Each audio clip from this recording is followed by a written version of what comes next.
नमस्कार. तर मी आलो आहे हळदी या ठिकाणी. काही कामानिमित्त कापशी या ठिकाणी गेलो होतो. तर येता येता एक हळदी या गावामधलं डोंगर माथ्यावरलं छोटंसं मंदिर आहे, उपराळेश्वर म्हणून. तर त्याचा हा व्हिडिओ मी काढते.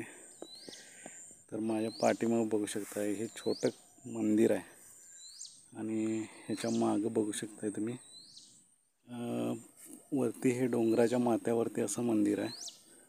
तर बघूया, इथं असं बाजूला डोंगर आहेत आणि एकदम वरती माथ्यावरती असं इथलं हे छोटंसं मंदिर आहे.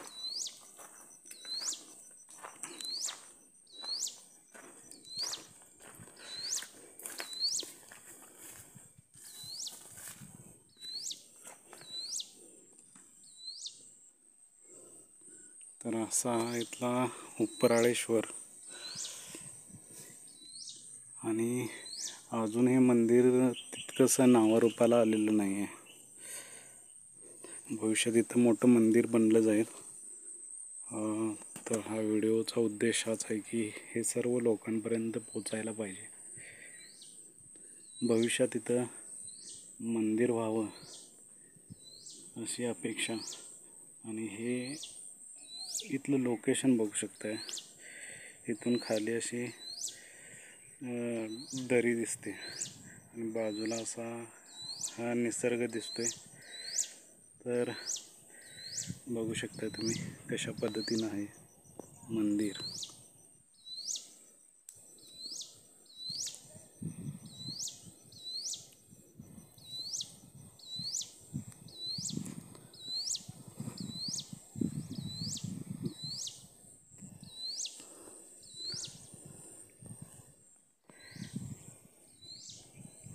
आजूबाजूला तुम्ही बघू शकता पूर्णपणे डोंगर आहे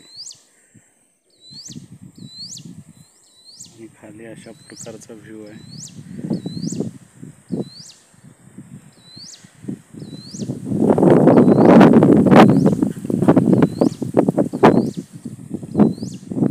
खूप रम्य असा इथला परिसर आहे. तर बघू शकता या अशा पद्धतीची दरी आहे बघ खाली.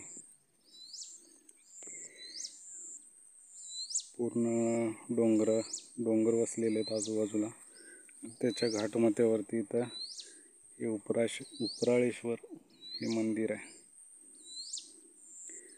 खूप निसर्गरम्य असा परिसर. इकडं येऊन खूप छान वाटलं मला, कारण अशा टाईपचं मंदिर मी कधी पाहिलेलं नव्हतं. इकडं वातावरण खूप छान आहे.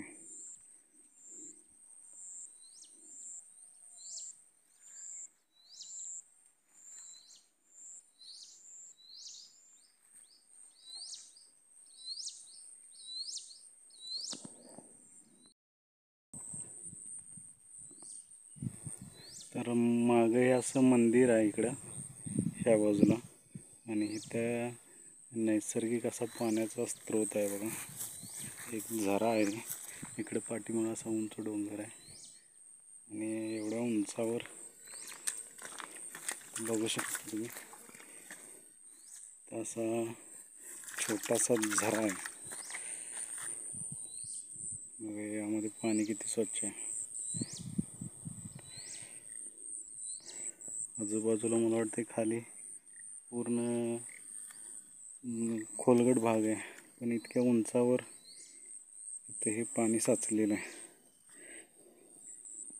तर मी पहिल्यांदाच मंदिराच्या शेजारी असा हा झरा बघतोय.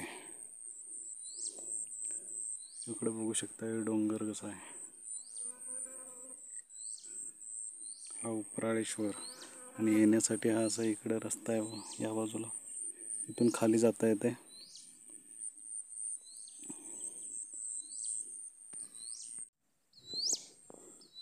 तर हा होता छोटा व्हिडिओ कसा वाटला ते मला नक्की कळवा.